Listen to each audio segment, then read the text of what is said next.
in October. We ran up the score in the early vote and they couldn't catch up. It was really an impressive performance. And I feel like we're headed that way now in this election too.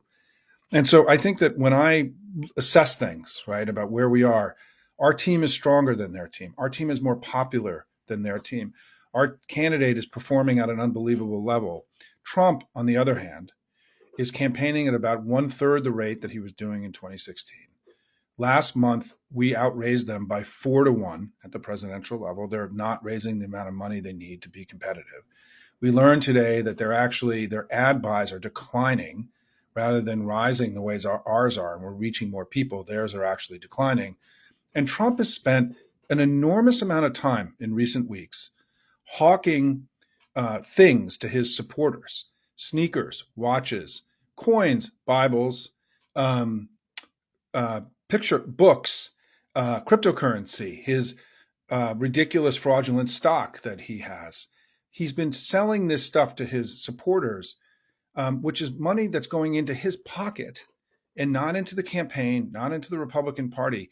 He's siphoning off potentially tens of millions, maybe hundreds of millions of dollars into his own pocket rather than putting it into the campaign in a time where they're struggling to raise money and they're losing the election.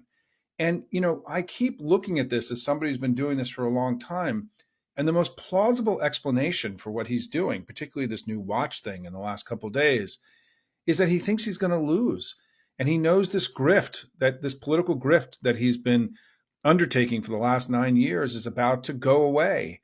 And so he's milking it for all that he can. I mean, it is unbelievable 6 weeks out that Donald Trump is siphoning off political money from his supporters into his own pocket as opposed to putting it into the campaign.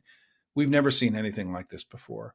And then this morning, he had this unbelievably embarrassing episode where he went on this unhinged, crazy rant in front of President Zelensky in after their meeting, reminding all of us just how unfit and unwell he is, that he's a rapist, a fraudster, a traitor, and a felon.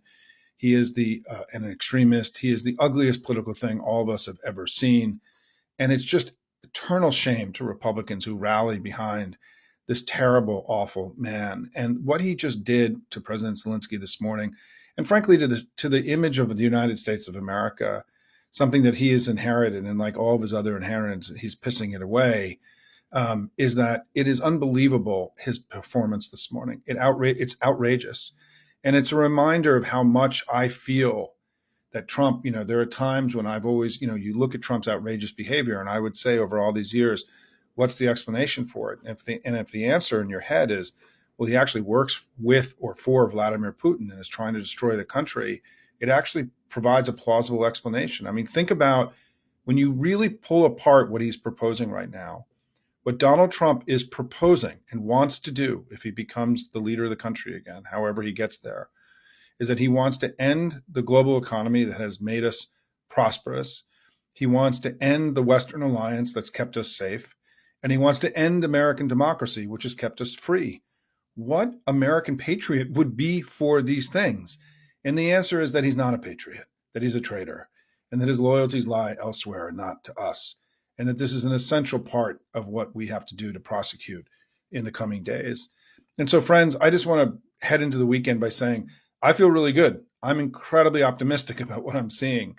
I've been on winning campaigns and losing campaigns. I've been on both sides. Our thing feels like a winning campaign. Their thing feels like a losing campaign to me, right? In every ways that we evaluate these things. But the key here is that right now we may be winning and things may feel good, but it's just an opportunity. We know this from our own experiences that elections just don't happen. We have to make them happen. Hopium is hope with a plan. We don't believe that elections turn out well. We do the work to make it so. And so the key now is that we need to operate from this place of joy, not worry. There's no reason to be worried at any of the data that we're seeing. There's no reason for there to be worry. Do not seek worry in these closing weeks. Seek joy, seek pride, seek confidence, right? Seek a sense of love of country and patriotism. These emotions are far more powerful than worry and joy.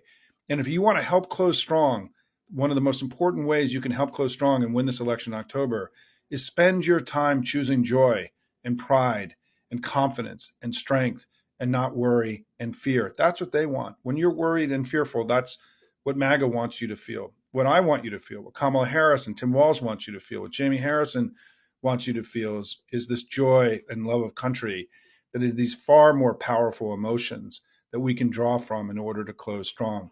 We can win this election, but we need to do the work to make it so. So whatever you're going to do, don't wait to the end of October or November. If you're going to give money, do it before Tuesday night at midnight, because we have a really important filing deadline, the last major deadline of the election.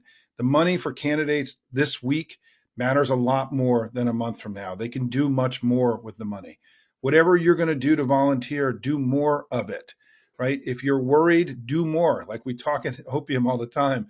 We got to do a lot more in the last 6 weeks, and we got to worry a lot less in these last 6 weeks. We can win this thing, everybody, right? Kamala Harris has been a historic and extraordinary leader for us in a time of enormous crisis. When history calls, sometimes people step up and sometimes they don't. She has really stepped up, and she's done it for all of us. And now we got to do our part and go out and win this election together. It's been great to be in this journey with all of you. I do want to put in a plug, if you watch this, that this weekend, my series with Tara McGowan and Courier Newsroom, Closing Strong, we're releasing interviews with Ben Wickler and Julie Chavez Rodriguez, the campaign manager, the Harris Walz campaign. It's an amazing episode. It'll be really inspiring to you. Look for it at Hopium or on YouTube. And friends, remember, what is the most important thing, right? When we fight, we win. Have a good weekend, all. Thanks so much for what you do. Let's keep fighting.